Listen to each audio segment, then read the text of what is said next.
Hello guys, this is Reza.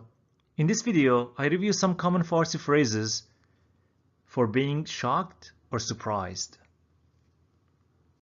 Phrases are from this book. شوکه شدم. شوکه شدم. شوکه شدم. من کاملا شوکه شدم. من کاملا شوکه شدم. من کاملا شوکه شدم. خیلی تعجب کردم. خیلی تعجب کردم. خیلی تعجب کردم. داری شوخی میکنی؟ داری شوخی میکنی؟ داری شوخی میکنی؟ غیر منتظره بود.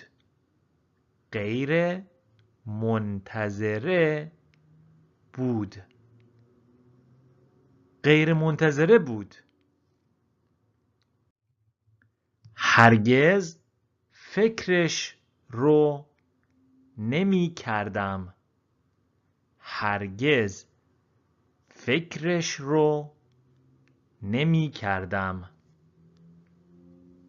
هرگز فکرش رو نمی کردم. وای خدای من. وای خدای من. وای خدای من.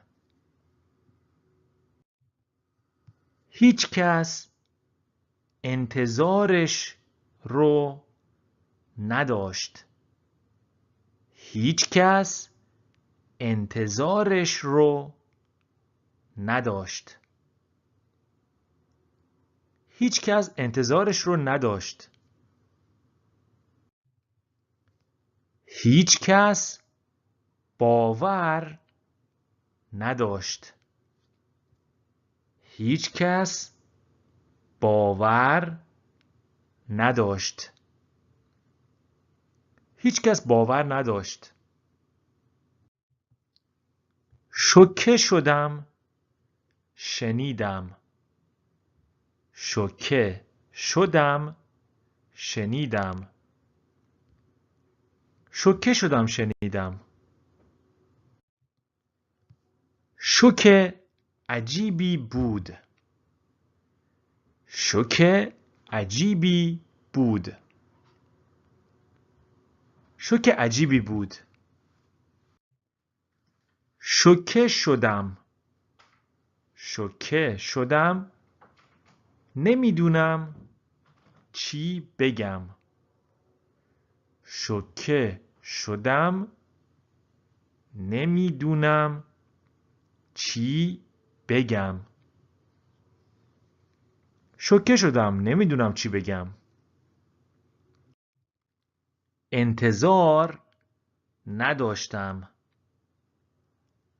انتظار نداشتم. انتظار نداشتم. نمیتونم این رو باور کنم. نمیتونم این رو باور کنم. نمیتونم این رو باور کنم. غیر قابل باوره. غیر قابل باوره. غیر قابل باوره.